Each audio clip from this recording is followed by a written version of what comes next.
அஸ்ஸலாமு அலைக்கும்மா. இன்றைக்கி நம்ம பிரெட் ஆம்லெட் செய்ய போகிறோம் பிள்ளைகளுக்கு. இங்கே பாருங்கள், பிரெட் முதல்ல நம்ம ஒரு சட்னி செய்யணும். இந்த சட்னிக்கு பச்சை மிளகா நல்லா பெரிய மிளகாய் இருந்தால் 3, கொஞ்சம் சிறுசாக இருந்தால் 4 போட்டுக்கிற வேண்டியது. புதினா மல்லியும் அலசி வச்சுக்கிறேன். மெயினாக இதுக்கு புதினா மல்லி வேணும். வெள்ளைப்பூடு ஒரு 3-4 பூண்டை 2ஆக வெட்டி போட்டிக்க. கொஞ்சம் இஞ்சி, கொஞ்சம் பொரிகடலை,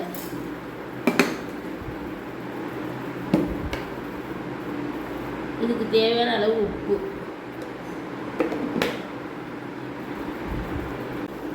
பாதி லெமனை வெட்டிங்க பாருங்கள். பாதி லெமனை வெட்டி இதில் புளியிறேன்.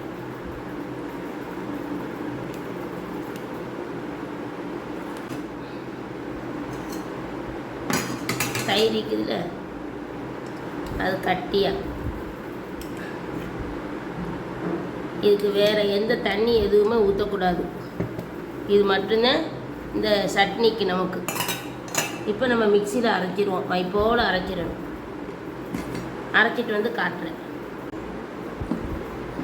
இதில் என்ன செய்யணும், கொஞ்சம் வாசத்துக்கு கொஞ்சம் பிஞ்சளவுக்கு கரம் மசாலா தூள். இப்போ என்ன செய்யணும், இதை நல்லா இன்னும் கொஞ்சம் அரைக்கணும். இப்போ நம்ம ஆம்லெட் போடுறதுக்கு 2 முட்டை, உப்பு, மிளகுத்தூள் இதை போட்டு நல்லா அடிச்சிக்கிறணும். இதில் சில பேர் வெங்காயம், புதினா மல்லி எல்லாம் போடுவாங்க.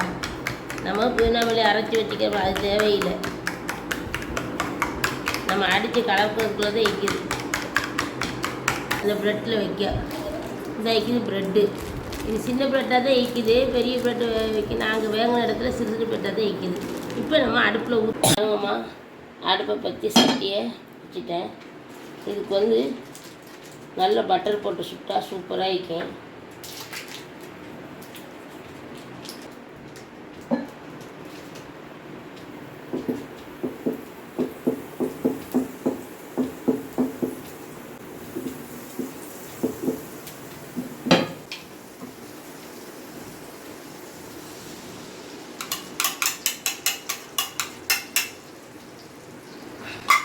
இந்த உடனேக்கு என்ன செய்யணும், இப்படி ஊற்றிடணும். எல்லா பக்கம் பரவுற மாதிரி.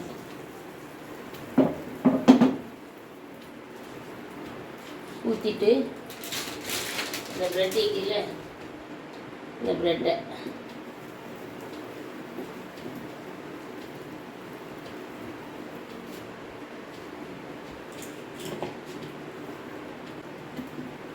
இந்த சட்னி எடுத்து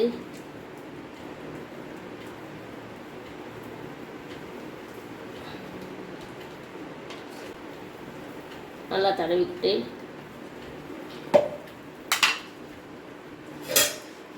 இந்த சீஸ் இருக்குது,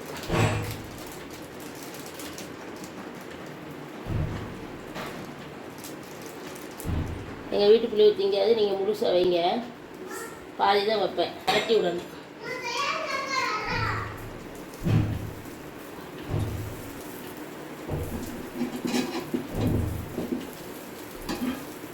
இதை தூக்கி போட்டுறணும்.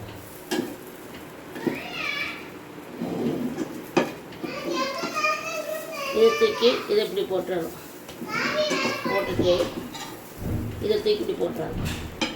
போட்டு நல்லா இப்படி இங்கிட்டு அங்கிட்டு பரட்டி விடணும்.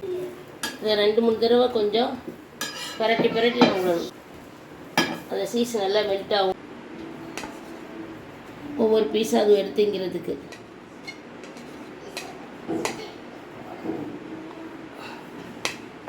இப்போ பாருங்கள், அழகாக இதை செஞ்சாச்சு. இதே மாதிரி நீங்களும் செஞ்சு கொடுங்கம்மா. லைக் போடுங்க, சப்ஸ்கிரைப் பண்ணுங்கள். ஐசத்துமாக்கு